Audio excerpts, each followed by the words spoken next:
kekuatan manusia. Tuhan mengatakan kepada Gideon, Gideon, yang bersama dengan kamu 32.000 orang ini terlalu banyak. Katakan, yang takut, yang ragu-ragu pulang. Maka 22.000 orang pulang. Hanya tinggal 10.000. 32.000 melawan 10.000. Kemungkinan menang sedikit. Tetapi Tuhan berkata lagi kepada Gideon, Gideon, ini terlalu banyak 10.000 orang ini. Biarlah aku nanti mengatakan kepada kamu, suruh mereka minum. Orang yang minumnya seperti anjing. Ya, mari kita baca. Ya. Ayat pasal 7 ayat yang kedua. Pasal 7 ayat kedua. Kita baca sama-sama 2, 3. Berfirmanlah Tuhan kepada Gideon, terlalu banyak rakyat yang bersama-sama dengan engkau ini daripada yang ku kehendaki untuk menyerang orang Midian ke dalam tangan mereka.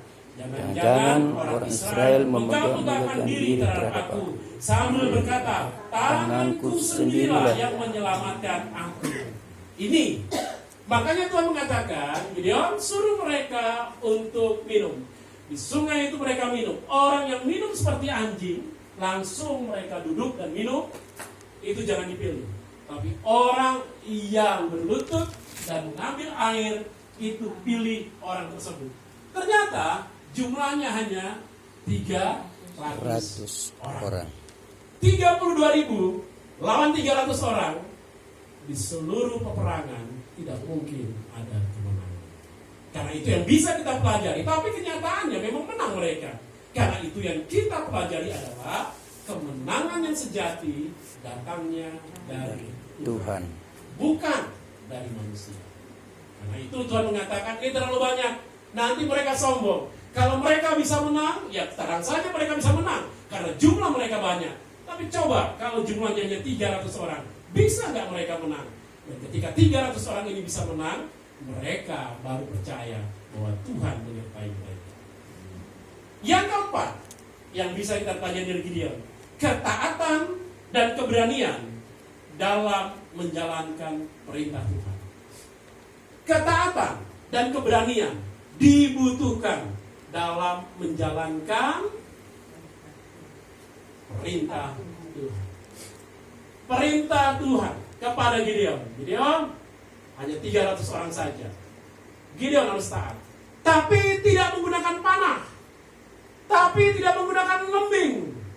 Tapi tidak menggunakan senjata-senjata perang. Apa yang digunakan? Trompet. Kalau tahun baru, trompet. Apalagi? Obor. Sama kendi. Nggak ada senjata. Dan ini masuk akal tidak bagi Gideon. Gideon bisa mundur. Nggak masuk akal Tuhan.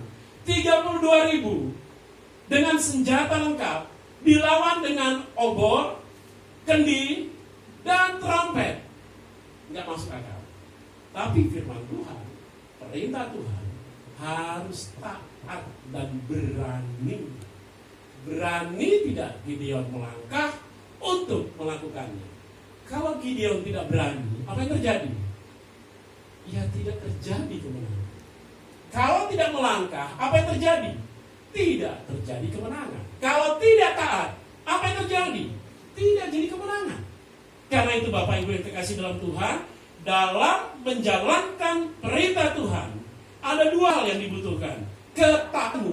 Ketaatan saya, ketaatan kita, dan keberanian kita untuk mentaati perintah Tuhan.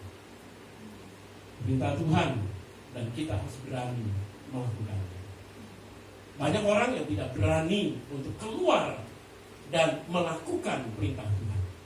Ya, merasa nyaman, kemudian ada perintah yang berat, seolah-olah berat, mereka tidak mau melangkah untuk melakukan. Tapi Gideon, dari kisah Gideon ini, kita bisa belajar Gideon berani dan taat. Yang terakhir, pentingnya menyadari siapa pemimpin yang sejati. Ketika Gideon menang dengan 300 orang, maka kemenangan itu sampai ke seluruh Israel. Dan akhirnya rakyat mengatakan, Gideon, jadilah raja untuk kami. Jadilah pemimpin bagi kami. Engkau menjadi raja bagi kami. Engkau menjadi raja. Anak-anakmu menjadi raja. Cucu-cucumu menjadi raja. Gideon memiliki 70 orang anak. Dan orang Israel mengatakan, tidak Bapak, semuanya jadi raja. Tapi apa yang dilakukan oleh Gideon? Ya, mari kita lihat pasal 8 ayat 22. Kita mulai di sini.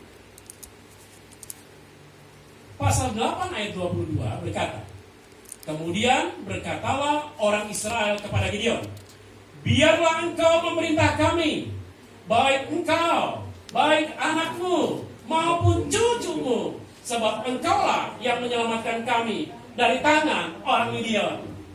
Kalau Gideon orang yang egois, langsung pasti dia terima. Tapi apa jawab Gideon? Ayat 23. Jawab Gideon kepada mereka, aku tidak akan memerintah kamu, dan juga anakku tidak akan memerintah kamu, tetapi Tuhan yang memerintah. Artinya Gideon tahu bahwa penting sekali menyadari siapa pemimpin yang sejati. Amin.